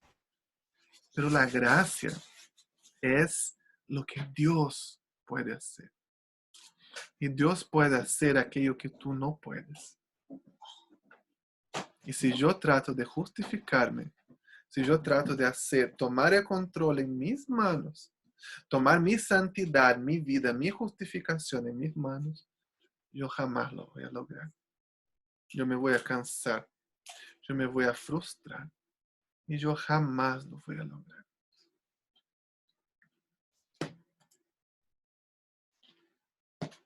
El mensaje de este libro es, no hay nada que ustedes puedan hacer que les añade a la gracia.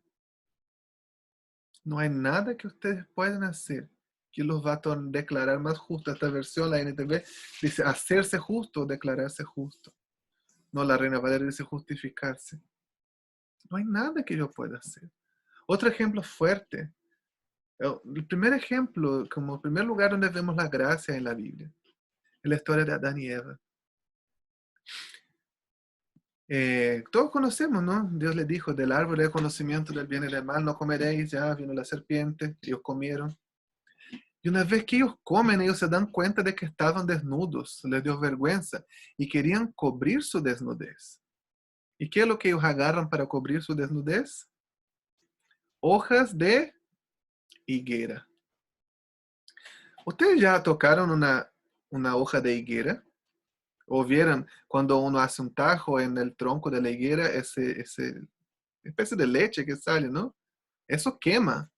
¿Ya vieron? No sé quién ha visto con higuera. La hoja de higuera produce una urticaria, una irritación muy fuerte en la piel. Y ellos se taparon. Era su esfuerzo humano. Adán, Eva fueron a una higuera, agarraron la hoja de higuera y con su esfuerzo humano taparon, sí, su vergüenza, pero se lastimaban a ellos mismos. ¿Y qué pasa con las hojas? ¿Cuánto durará una ropa hecha de hoja de higuera? Un día, 2 días. ¿Qué pasa con la hoja? Se seca y se cae. Eso es el efecto de la ley. Eso es lo que yo puedo lograr para justificarme, para tapar mi pecado. Es hoja de higuera. Produce daño, se seca y se cae. Pero cuando Dios ve, Adán, ¿dónde estás, Adán? Y el Adán decía, oh, Dios sabía dónde estaba Adán. Pero bueno, ahí estaba relacionándose con él. Estoy aquí, Señor, aquí estaba desnudo. ¿Y quién te hizo saber que estaba desnudo? Ah, fue la mujer, fue la serpiente. Y Dios le da todas las consecuencias del pecado. ¿Y qué es lo que Dios hace? No lo expulsa del huerto, obviamente. Y dice que Dios lo hizo ropas de pieles de animales. ¿Y qué es lo que eso nos muestra? Un inocente, un animal inocente, murió para cubrir su vergüenza de Adán y de Eva. La piel de animal no se seca. La piel de animal no se cae. No quema la piel, no hace daño. Lo que Dios puede hacer a través de la gracia es aquello que tú no puedes hacer. ¿Cuántas veces tú intentaste, yo he intentado justificarme? ¿Cuántas veces yo me he tapado con hojas de higuera? ¿Y cómo no se tapa con hojas de higuera? Con la religiosidad, con la ley. Porque la ley es como... Es difícil, ¿no? Porque es ley, es pesado, pero es palpable, ¿no? Es como yo agarro un cordero en mis manos, así, yo tomé el cordero en mis manos, yo voy allá, yo lo maté, yo vi la sangre correr, chorrear, ay, fui perdonado, yo lo vi, yo lo palpé, yo lo toqué. Entonces como que yo me siento mejor, ¿no? El día de sábado, el Shabbat, yo voy a la sinagoga, yo leo, yo hice algo como palpable, ¿no? Es como me puedo aferrar de algo. Y el ser humano quiere eso, yo quiero aferrarme, yo quiero ver que yo estoy siendo perdonado, yo quiero agarrar algo, yo quiero tocar, eso es lo que yo quiero. Nosotros no tenemos más eso, pero ¿cómo hacemos nosotros? ¿Cuáles son nuestras hojas de higuera? ¿Cuál es nuestro Ismael? Muchas veces son estas cosas, ¿no? Yo me siento mal porque yo estoy pecando, yo me voy a meter en el ministerio de alabanza, en el ministerio de evangelismo, yo me voy a meter, voy a dar clase en la escuela dominical, yo voy a hacer eso, el día libre yo voy a salir a dar comida a los pobres, yo voy a limpiar la iglesia, yo voy a hacer el aseo, y me empapelo de actividades, porque así yo me siento mejor.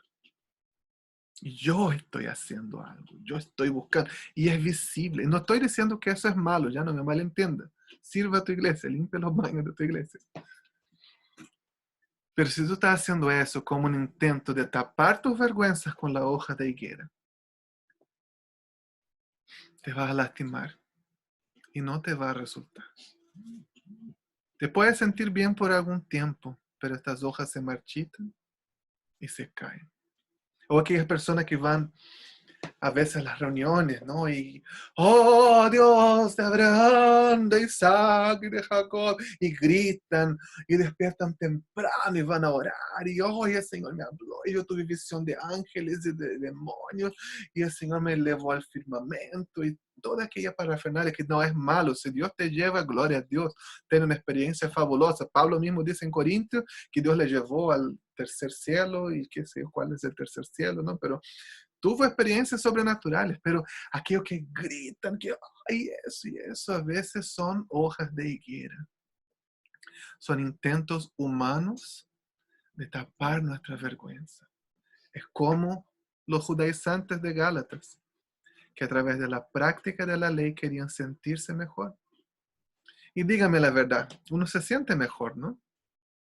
Cuando uno está pecando, cuando uno tiene luchas, cuando uno comete pecado, y va a la iglesia y hace cosas, uno se siente bien, se siente más puro, más santo, no sé, más homo progress, acción total. Uno se siente así. Pero eso no dura mucho. Eso es Ismael. Es el hijo de la esclava. Eso es caer de la gracia. Eso es ser un Gálata insensato. O tonto o estúpido. Depende de la versión que leas. ¿Cuál es la gracia? No es lo que yo hago. Es lo que Él hace por mí. Es tan difícil a veces. ¿Y qué es lo que tenemos que hacer para vivir esta gracia? Les voy a contar un secreto, ¿ya? ¿Sabe qué tenemos que hacer para vivir esta gracia? Nada. Él hizo todo. En el primer pacto, Él nos dio una serie de condiciones, de leyes, y nadie jamás logró cumplir eso, solamente Jesucristo. Y sabiendo de eso, si Él hiciera un nuevo pacto y nos pusiera condiciones, no lo íbamos a cumplir. Entonces Él hizo un pacto unilateral y cargó todo todo, everything, todo, sobre Él mismo. El pacto de la gracia es unilateral. Nosotros solamente tenemos que creer en Él y confesar su nombre. Y Pablo entregó todo eso a ellos. Y ellos, no, mejor la ley. Yo me siento mejor.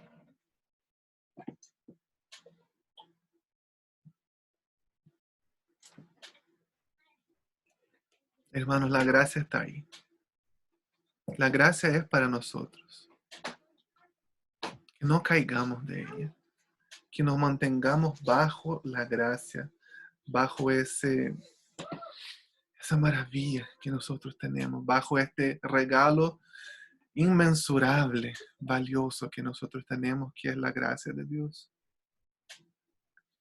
No la intenten entender. Me parece que hay algunos que están botando humo por la cabeza, tratando de entender eso. No lo haga. No vas a entender porque no hace sentido. Que hace para ti, para mí no hace el menor sentido. Pero no tenemos que entender, tenemos solamente que aceptarlo como un regalo por fe y vivir las bendiciones que este pacto nos da. La mayoría de las religiones, por no decir todas, tú no sabes si vas a ser salvo hasta el día que te mueras y enfrente del juicio final. Nosotros, la palabra de Dios nos dice que el momento en que confesamos a Jesús, que es nuestro Señor y Salvador, inmediatamente todos nuestros pecados son perdonados y tenemos la certeza de la vida eterna. Después que hayan ayunado y amadurecido un poco, no. Inmediatamente somos declarados justos y tenemos la certeza de la vida eterna. No seamos más creyentes que viven en condenación o que creen que tienen que hacer cosas para Dios o que creen que tienen que ganarse puntos con Él. Seamos creyentes que viven una vida de alegría, de gratitud hacia Él. Una vida en respuesta a este regalo maravilloso que hemos recibido. Vestidos con las pieles de animales, con lo que Él hizo por nosotros, no con lo que yo pueda hacer. Y seamos transformados por Él. Amén. Me gustaría orar para terminar. Y rapidito les voy a explicar un poco las tareas. ¿Ok? Y después voy a hacer un video con el paso a paso. Pero les voy a decir rapidito. Señor, muchas gracias por este libro, por este mensaje poderoso de la gracia que como hoy de verdad nos vuela la cabeza. Yo no lo puedo entender todavía. Muchos años de mi vida, Señor, desde que yo era un niño en la iglesia, yo he tratado de merecer, de ganar tu favor. Yo he sido como el hijo mayor de la parábola del hijo pródigo. Pero tú me enseñas que no hay nada que yo necesito hacer. Que tú me amas, que tú me aceptas y que yo no debo caer de la gracia.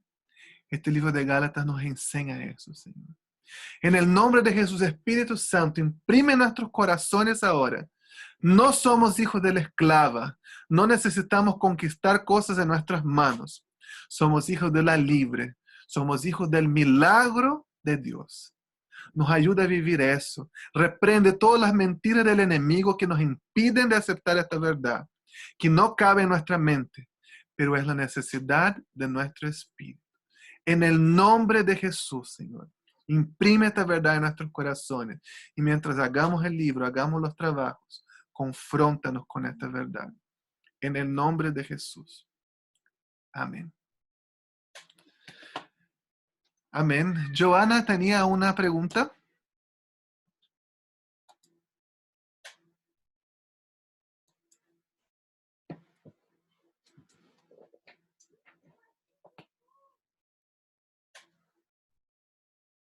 Joana.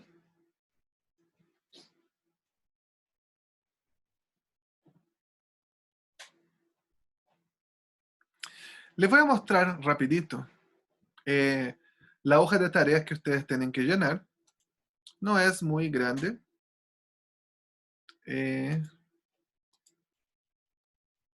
Aquí está. Mira, yo les voy a mandar aquí en el grupo de WhatsApp. Y esa hojita Ustedes van a ver aquí, está el logo de la escuela, de la Universidad de las Naciones. Solamente lo que tienen que hacer, llenar esta hoja, las preguntas que están aquí. ¿Ok? Su nombre. Van a poner aquí su evaluador, tutor, la persona que te va a corregir, y la fecha de entrega, la fecha que tú entregas el libro. Aquí está Gálatas, un versículo. Hay esas preguntas que tienes que responder.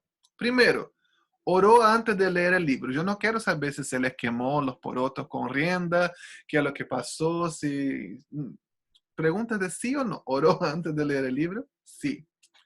Hizo la primera lectura de corrido. ¿Qué significa? Hizo la primera lectura de principio a fin, sin interrumpirse. ¿Ya? ¿Sí o no? Realizó, hizo todo el código de color, también sí o no.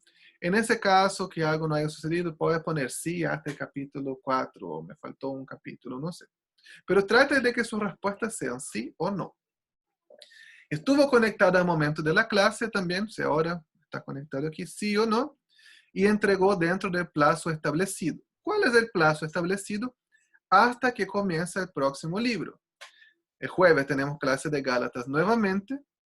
Y el lunes de la próxima semana va a ser primera de Pedro. Entonces ustedes tienen hasta máximo el lunes, la hora que comienza la clase, para entregar el libro. Pero la clase de primera de Pedro tienen que haber leído el libro de primera de Pedro, por lo menos, ¿no? Y ojalá hayan avanzado un poco en el código de color. Entonces, una vez terminando, envíelo y ya comience con su próximo libro.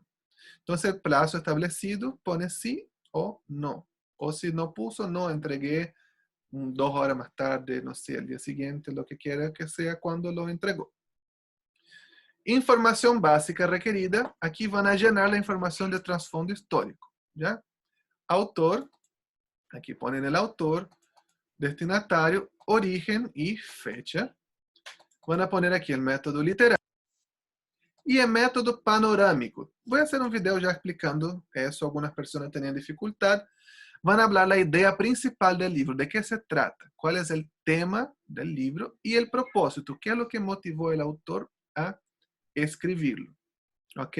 Eso, vamos a hablar algunas cosas en clase, pero ustedes tienen que elaborar en una frase la idea central del libro, en una frase el propósito principal, y aquí ponen la información histórica. ¿Ok? Pueden ahí alterar en su computadora, borren. Yo puse estas líneas, lo pueden borrar. Ustedes escriban como mejor les parezca. En la interpretación, ustedes van a responder las preguntas, recordando que la interpretación no es lo que yo creo, sino lo que significó para ellos. Ok, en la próxima clase de Gálatas vamos a seguir con algunas cosas de interpretación. Responden las preguntas que discutimos en clase, ustedes ponen aquí. Las demás preguntas, solamente responder las preguntas. Y en la aplicación, ¿cuáles son las verdades atemporales del libro? Ya va a haber un video tutorial, lo voy a enviar mañana, explicando qué son las verdades atemporales, cuáles se aplican a mi vida, y aquí están los retos de aplicación. ¿Qué son? Les vamos a retar a hacer algunas cosas, a compartir esta verdad con alguien, con alguna persona. Vamos a retarlos a alguna cosa específica, ¿no? A hacer algo, desafiarlos a hablar con una persona puntual o a hacer algo, a publicar algo en sus redes sociales y a responder una pregunta de introspección. Entonces ustedes solamente responden eso y envían a la persona que les va a corregir. Eso es la idea. Seguramente van a tener dudas, ningún problema, pueden preguntarnos. Pregunten a la persona que te va a corregir también, a tu evaluador. Yo voy a estar enviando los videos mañana como un tutorial haciendo paso a paso del libro de Gálatas, cómo deberían llenarlo. ¿Ok? Cualquier duda, estamos a disposición. Que el Señor los bendiga mucho. Siga desarrollando el tema de la gracia en sus vidas. Siga confrontando esta verdad tan profunda. Y que el Señor los bendiga mucho. Muchas gracias. Hermano, yo tengo una pregunta. Y dígame. Antes que se termine, ¿el video que solicitó a quién se le hace llegar? Claro, muchas gracias por recordarme de eso. El video puede mandarme a mí. Y eso. Mándame a mi WhatsApp nomás. Ya, ok. Eli tiene una pregunta o es Eli, no sé, porque hay Eli y hay Eli.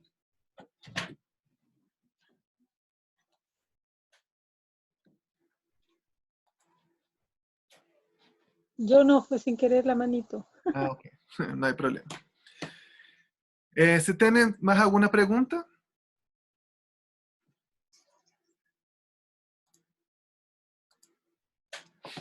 ¿No?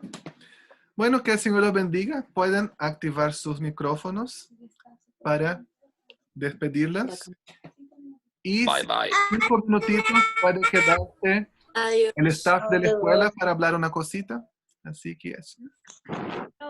Chao, chao, gracias. Chao, bendiciones, buenas noches, que descansen, gracias. Bendiciones para todos. Gracias por la clase. Bueno, pero caliente. Voy mi cámara HD. Chao, Mati. Hola, Mati.